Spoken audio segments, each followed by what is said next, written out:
Siklus air adalah serangkaian tahapan yang dilalui air dari atmosfer ke permukaan bumi dan kembali ke atmosfer. Siklus ini terjadi karena proses berikut.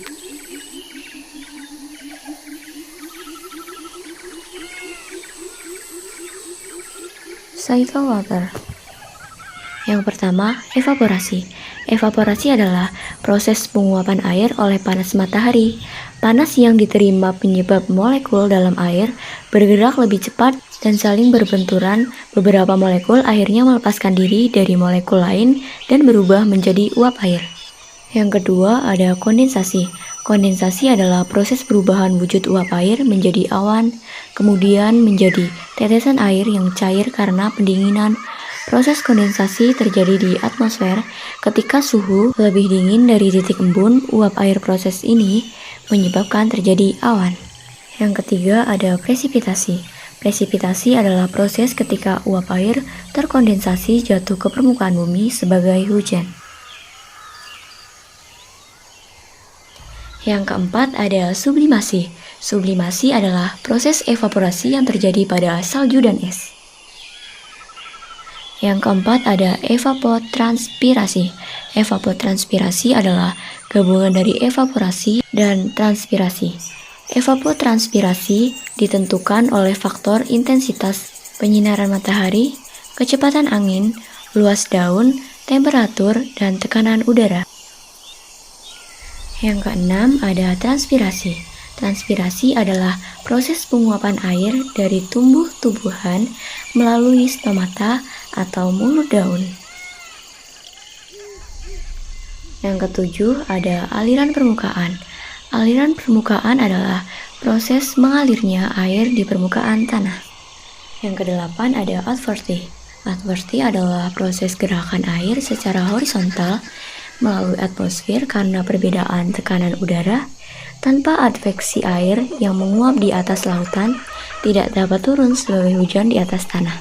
Yang kesembilan ada infiltrasi atau perkolasi adalah proses perembesan air ke dalam tanah secara vertikal dan horizontal melalui pori-pori tanah dan batuan. Macam-macam siklus air. Yang pertama ada siklus air pendek, penguapan, evaporasi laut dan darat, kondensasi, presipitasi. Yang kedua ada siklus air sedang, evaporasi air laut, kondensasi awan terbawa angin ke wilayah daratan, presipitasi.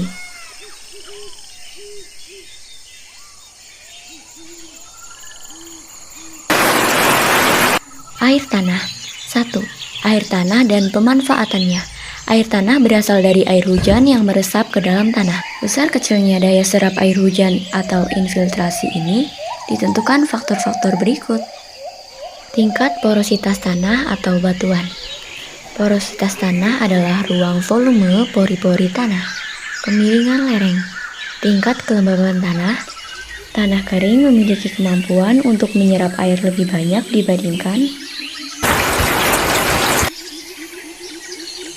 air tanah berdasarkan letaknya. Air tanah freatis. Air tanah freatis adalah air tanah yang berada di atas lapisan kedap air. Air tanah artesis. Air tanah artesis adalah air yang terperangkap di antara dua lapisan kedap air.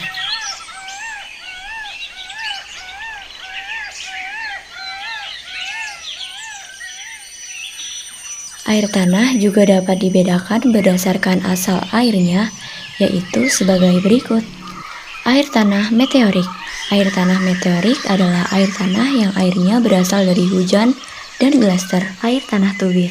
Air tanah tubir adalah air tanah yang airnya dalam perut bumi, seperti air tanah yang tersimpan di dalam batuan sedimen. Air tanah juvenil. Air tanah juvenil berupa mata air panas yang naik ke permukaan bumi karena gas-gas magma yang dilepaskan. Air tanah fosil. Air tanah yang terperangkap dalam rongga-rongga batuan dan tetap tinggal dalam batuan tersebut sejak penimbunan terjadi.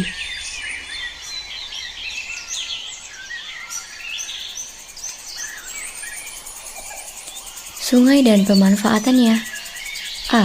Pembagian wilayah sungai berdasarkan bentuk Topografi dan geologinya. DAS dapat dibedakan menjadi 3 bentuk, yaitu bentuk memanjang, melebar, dan kipas. DAS dibagi menjadi 3 bagian. Yang pertama ada hulu. Hulu sungai umumnya terletak di wilayah dataran tinggi. Yang kedua, tengah. Yang ketiga, hilir, ujung sungai. A. Klasifikasi sungai. Yang pertama, sungai episodik atau permanen. Volume dan debit air relatif tetap sepanjang tahun. Yang kedua, sungai periodik atau non-permanen. Tergantung pada perubahan musim, debit tinggi jika hujan dan kering jika kemarau. Yang ketiga, ada sungai ephemeral terisi. Jika hujan selanjutnya kering kembali. Sungai dibedakan menjadi 3 jenis. Yang pertama, ada sungai hujan. Sumber dari resapan air hujan dan keluar menjadi mata air melalui celah-celah batuan dan mengalir ke sungai. Yang kedua, ada sungai gletser. Sumber dari gletser terdapat pada wilayah bersalju atau es. Yang ketiga, ada sungai campuran, merupakan sungai jenis gletser yang tercampur air hujan. Sungai dapat dibedakan menurut genetiknya. Tipe-tipe sungai tersebut antara lain yang pertama ada R, sungai resequin, merupakan anak dari sungai subsequin yang arah alirannya sejajar dengan induk sungai consequin.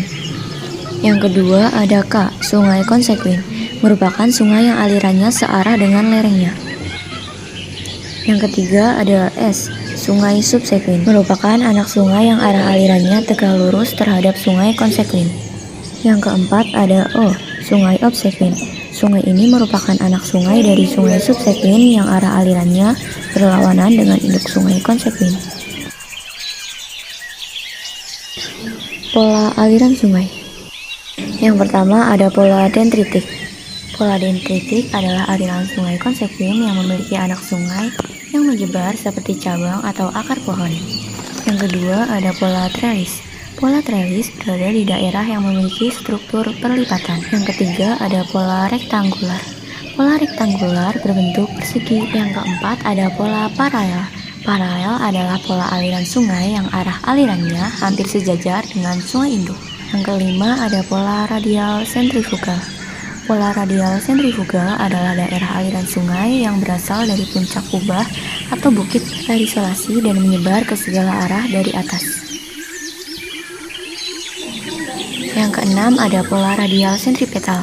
Pola radial sentripetal kebalikan dari pola radial sentrifugal. Yang ketujuh ada pola anular.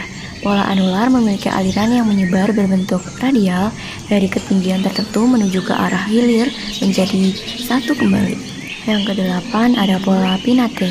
Pola pengaliran anak-anak sungai yang bermuara ke sungai induk membentuk sudut lancip.